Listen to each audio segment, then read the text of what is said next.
Salut à tous et bienvenue sur AZ 237. Dans une petite ville animée par l'ambition, un homme sans cœur a décidé d'expulser une femme avec 5 enfants de leur maison pour loyer impayé. Cependant, lorsqu'une autre personne est intervenue et a révélé un secret choquant, le banquier a été mis à genoux, submergé par les larmes. Gemma se tenait sur le seuil de sa maison, le désespoir gravé sur son visage alors qu'elle implorait de la clémence. « S'il vous plaît, monsieur Alfred, je n'ai nulle part où aller. Mes enfants sont jeunes et je suis toute seule en ce moment, » suppliait-elle, les larmes coulant sur son visage. Alfred, le banquier qui vivait dans la ville depuis un peu plus de 2 ans, était notoire pour sa rigueur et son absence de clémence envers les débiteurs. Il restait insensible à la supplication de la femme. « Vous n'avez pas payé votre loyer depuis près de 6 mois, Madame Gemma. Malheureusement, je n'ai aucune tolérance pour ceux qui ne paient pas, » déclarait-il, dépourvu d'empathie dans sa voix. Gemma, entre sanglots, tentait d'expliquer sa situation. « Mais mon mari, il est décédé récemment, monsieur, et je n'ai pas encore pu me remettre, » affirmait-elle, espérant un brin d'humanité. Pourtant, l'homme était déterminé à ne pas fléchir. « Cela ne justifie pas votre situation. Si je montrais de la pitié à tout le monde dans une mauvaise passe, je ne serais pas en affaire, n'est-ce pas? Veuillez quitter la maison immédiatement pour éviter d'autres problèmes, ou je devrais donner l'instruction à mon personnel de l'appliquer, » dit-il, sa voix résonnant de froideur. Alors que cette scène déchirante se déroulait dans la rue, avec les voisins regardant et pleurant le sort de Gemma, la pauvre femme, mère de 5 enfants, des jumeaux de 13 ans, 2 filles âgées de 10 et 8 ans et un bébé de juste 6 mois, faisait face à l'un des moments les plus difficiles de sa vie. Gemma avait une histoire de lutte et de défis, ayant traversé de nombreuses épreuves dans sa jeunesse, jusqu'à ce qu'elle rencontre son mari, un infirmier dévoué et aimant. Ensemble, ils avaient financé la maison dont ils allaient maintenant être expulsés. Dans cette maison, ils avaient vécu heureux et avaient vu grandir leurs enfants. Cependant, la tragédie a cruellement frappé la famille lorsque Gemma était enceinte de son dernier enfant. Son mari est parti pour une mission caritative dans une ville voisine, mais pendant le voyage, un accident de bus mortel a coûté sa vie et celle de tous les autres à bord. Depuis, Gemma luttait pour rester forte, équilibrant les responsabilités de la maternité et son emploi d'enseignante dans une école locale. Avec un congé de maternité encore en cours et à peine capable de subsister avec un salaire minimum, elle peinait à nourrir 16 enfants et à garder un toit au-dessus de leur tête. Maintenant, face à l'inflexibilité du banquier, l'espoir semblait s'évanouir, laissant un avenir incertain et effrayant. Devant la maison de Gemma, la situation devenait de plus en plus tendue. Les larmes aux yeux, elle suppliait à genoux pour avoir plus de temps afin d'organiser l'argent. « S'il vous plaît, monsieur, je vous en supplie, accordez-moi plus de temps pour rassembler les fonds. Je promets que je paierai, » plaidait-elle, son désespoir palpable dans l'air. Le banquier inflexible était sur le point de passer un appel à son personnel pour expulser la femme et 16 enfants quand quelque chose d'inattendu se produisit.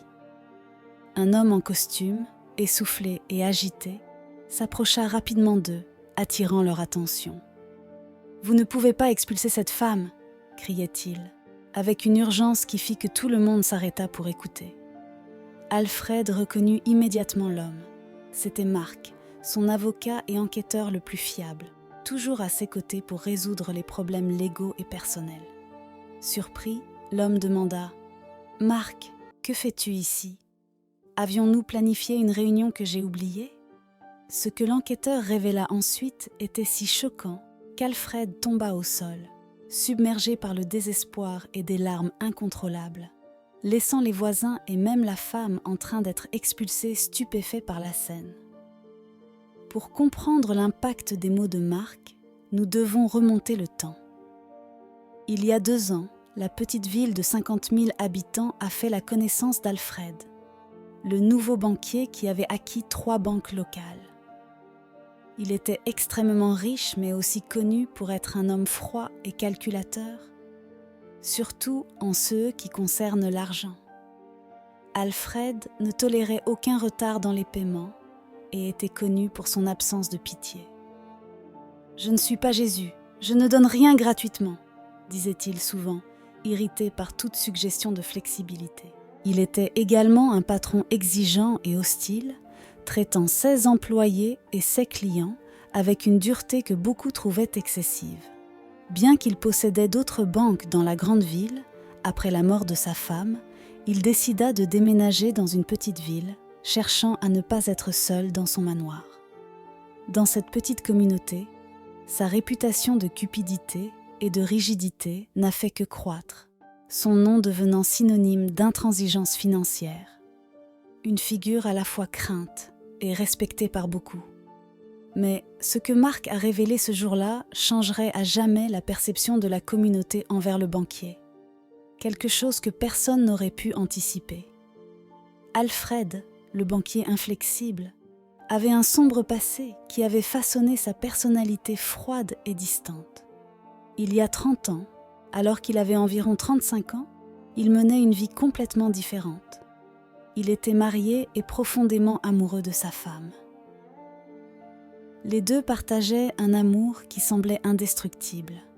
Leur vie était remplie de joie lorsqu'ils découvrirent qu'ils attendaient un bébé, un vrai miracle, puisque la femme d'Alfred avait des problèmes ovariens et que la chance de concevoir un enfant était presque nulle. Au fil des mois, leur anticipation et leur bonheur ne faisaient que croître. La grossesse était un phare d'espoir et un symbole d'amour pour le couple. Finalement, leur petite fille naquit, apportant une nouvelle dimension de joie et de contentement à leur vie. Ils chérissaient chaque moment avec leur petite fille, Elena, reconnaissant pour chaque instant passé avec elle. Tout semblait parfait, un rêve devenu réalité. Cependant, le destin avait d'autres plans pour la famille heureuse. Un week-end, ils décidèrent de faire un voyage à une cabane dans les montagnes, souhaitant profiter d'un peu de temps calme et de qualité ensemble. À leur insu, un groupe de criminels les suivait secrètement, planifiant un acte odieux. Cette nuit fatidique, les parents épuisés, célébrant avec quelques verres de vin, tombèrent dans un sommeil profond. Profitant du silence et de la vulnérabilité, les criminels pénétrèrent silencieusement dans la cabane, sans qu'Alfred et sa femme s'en aperçoivent. Ils volèrent le bébé de son berceau, laissant derrière eux un vide et un silence terrifiant. Quand le couple se réveilla le lendemain matin, le désespoir les engloutit. « Elena, mon Dieu, où est Elena ?» criait la femme. La cabane, jadis remplie de rires et de joie, était désormais plongée dans un deuil étouffant.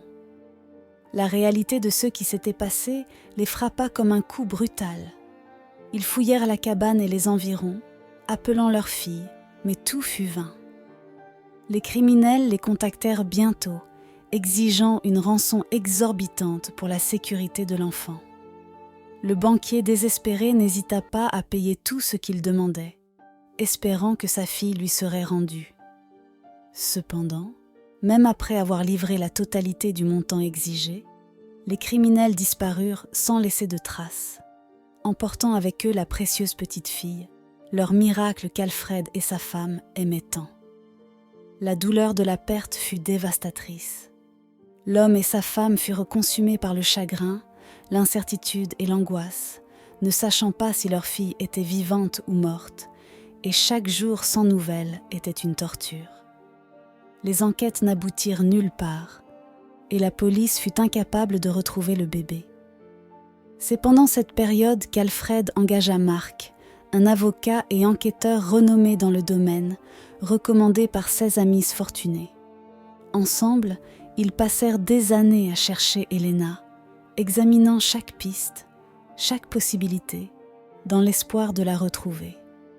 Mais avec chaque jour qui passait, l'espoir des parents diminuait. laissant place à un vide qui consumait le cœur du banquier. Ce qu'Alfred ignorait, c'était le sort qu'avait connu sa fille après avoir été volée. Elle fut abandonnée dans un orphelinat d'une petite ville appelée Andalousie, loin de là où vivait sa famille d'origine. L'enfant a grandi dans un environnement où l'amour et la chaleur d'une famille étaient totalement absents, vivant une réalité bien différente de ce que ses parents biologiques avaient rêvé pour elle. À l'orphelinat, la petite fille a fait face à de nombreux défis. Son histoire était marquée par le rejet et la solitude, ce qui rendait difficile son intégration. Malgré ses efforts, personne ne semblait vouloir l'adopter, ce qui l'a conduite à grandir en se sentant indésirable et oubliée. « Personne ne voudra de toi, espèce de laide !» Les autres enfants de l'endroit harcelaient toujours la petite fille. Devenue adolescente, la tristesse et le sentiment d'abandon se sont intensifiés. Fatiguée de la vie à l'orphelinat et déterminée à tracer son propre chemin, elle décida de s'enfuir. Elle n'avait que 15 ans à l'époque, pas encore assez âgée pour quitter officiellement cet endroit seul. Sans ressources, son voyage n'a pas été facile. Elle s'est débrouillée du mieux qu'elle pouvait, faisant toutes sortes de petits boulots dans des diners, lavant des assiettes, nettoyant des salles de bain. Son rêve était d'étudier, mais puisqu'elle ne pouvait pas se le permettre, elle chercha le savoir dans de vieux livres qu'elle trouva jetés dans les poubelles des écoles. De cette manière, avec une détermination de fer, elle a réussi à étudier par elle-même. Lorsqu'elle fut suffisamment âgée, elle s'inscrivit à l'examen d'entrée d'une université locale, où, contre toute attente, elle fut acceptée en pédagogie. Au fil des années, elle s'est transformée en une enseignante dévouée de maternelle, trouvant dans l'éducation un moyen d'offrir l'amour et l'attention aux petits qu'elle-même avait tant désirés dans son enfance. Lors de son travail, la jeune femme rencontra un infirmier gentil et attentionné. Au fil du temps, leur amitié s'est épanouie en amour et ils se sont finalement mariés. Ensemble, ils ont eu des enfants, construisant la famille dont elle avait toujours rêvé. Mais comme le destin peut parfois être cruel, son mari est tragiquement décédé lors d'une mission hospitalière, alors qu'elle était encore enceinte de leur 5e enfant. La pauvre femme a accouché seule et a lutté pour subvenir aux besoins de ses 5 enfants. Oui, Gemma était la fille perdue du banquier Alfred. La jeune femme s'est retrouvée dans une situation désespérée, luttant pour nourrir ses enfants avec son modeste salaire d'enseignante, ce qui explique pourquoi elle avait pris du retard dans les paiements de sa maison. Et puis un jour, le banquier impitoyable est apparu à sa porte, menaçant de l'expulser, elle et ses petits, sans merci. Ce que personne ne pouvait imaginer, c'est qu'en ce moment de désespoir, la vérité sur son passé allait éclater au grand jour. Marc, après des années de recherche acharnées, a finalement découvert où se trouvait la fille perdue d'Alfred. Et c'est exactement ce qu'il a révélé à ce moment-là, faisant s'effondrer l'homme. Cet après-midi-là, devant une foule de voisins et une mère désespérée, l'enquêteur a révélé la vérité choquante au banquier. « Monsieur Alfred, vous ne pouvez pas expulser cette femme. Enfin, j'ai trouvé votre fille perdue. » Avec ces mots, le monde du banquier s'est effondré. L'homme, autrefois imposant et inflexible, était maintenant agenouillé au sol, une figure complètement défaite par la révélation de Marc. « Où est-elle » Sa voix tremblait d'un mélange d'espoir et de peur. Mais ce que l'homme a dit ensuite a presque arrêté le cœur du banquier. « Elle est juste devant vous, monsieur », a répondu l'avocat, en désignant Gemma, la femme qu'Alfred était sur le point d'expulser. « C'est Helena », a continué l'avocat, expliquant tout ce qu'il avait découvert. L'histoire d'Helena, désormais appelée Gemma, le nom donné à la fille à l'orphelinat, comment elle avait été emmenée à Andalousie, la ville que, par coïncidence ou destin, Alfred choisirait de vivre 30 ans plus tard après la mort de sa femme. Gemma, entendant l'histoire de sa propre vie révélée, a senti les larmes couler sur son visage. « C'est mon père », chuchota-t-elle, incrédule, la voix étranglée par l'émotion. Le banquier, incapable de contenir ses propres larmes, se leva en tremblant et s'approcha de la jeune femme. Sans un mot, il l'étreignit, un geste qui portait des décennies de douleur, d'amour et de regret. Gemma, encore sous le choc, hésita un moment avant de rendre l'étreinte, sentant le cœur de son père battre fort contre le sien, oubliant le moment tendu d'avant quand elle était sur le point d'être expulsée. Dans cette étreinte, le banquier rude et intransigeant qui s'était présenté au début de l'histoire avait disparu. À sa place se trouvait ce père brisé par la vie, mais qui trouvait maintenant un fragment d'espoir et de rédemption dans les bras de sa fille. Les voisins, qui jusqu'alors avaient observé la scène avec un mélange de curiosité et de consternation, assistaient maintenant à un moment d'émotion pure. Les larmes de joie et de surprise se mélangeaient à celles de tristesse et de regret. Le temps semblait s'être arrêté pour Alfred et Gemma alors qu'ils se réunissaient, venant ensemble après des années de séparation et de souffrance. « Ma fille, mon Dieu, merci !» pleurait le banquier sans cesse, remerciant les cieux. Marc, qui avait travaillé sans relâche pour réunir père et fille, observait la scène avec un doux sourire sur les lèvres. Il avait démêlé un mystère qu'il avait porté avec lui pendant de nombreuses années de recherche et de dévouement. Et maintenant, il voyait enfin le fruit de son travail. Pour Alfred, ce moment était une rédemption. Lui, qui avait été perdu dans l'amertume et la cupidité après la perte de sa fille et de la femme qui était morte sans connaître le sort de leur petite fille, avait maintenant une chance de reconstruire quelque chose qu'il pensait perdu à jamais. Et pour Gemma, c'était une révélation qui changeait tout ce qu'elle savait sur elle-même. La réalité d'être la fille d'un homme qu'elle croyait être juste son ennemi était accablante. Dans cette étreinte, l'amour d'un père pour sa fille, un amour qui n'avait jamais disparu, mais qui avait été en sommeil et perdu, renaissait. C'était comme si des années de tristesse et de souffrance leur étaient arrachées, laissant place à une nouvelle possibilité, un nouveau début, une nouvelle histoire à écrire ensemble. Le processus de réconciliation entre Gemma et son père nouvellement découvert n'a évidemment pas été immédiat. Pour la femme, bien que touchée par la révélation surprenante et la démonstration authentique d'amour et de regret de la part du banquier, elle portait encore la douleur d'avoir été presque expulsée de chez elle avec 16 enfants sans merci. Il lui a fallu du temps pour comprendre et accepter qu'Alfred était ainsi à cause des événements tragiques qui lui étaient arrivés dans sa vie, un homme marqué par le ressentiment et la douleur. Graduellement, la femme a commencé à voir au-delà de la façade dure et intransigeante du banquier. Elle a réalisé que derrière l'apparence d'un homme inflexible se cachait un cœur brisé, un père qui avait tant perdu, qu'il avait perdu elle. Le besoin d'amour et le désir d'avoir une figure paternelle dans sa vie, quelque chose qui lui avait toujours manqué, ont commencé à diminuer les barrières qu'elle avait érigées. Alfred, de son côté, était immensément reconnaissant pour la chance de se rapprocher de sa fille et de rencontrer ses 5 petits-enfants.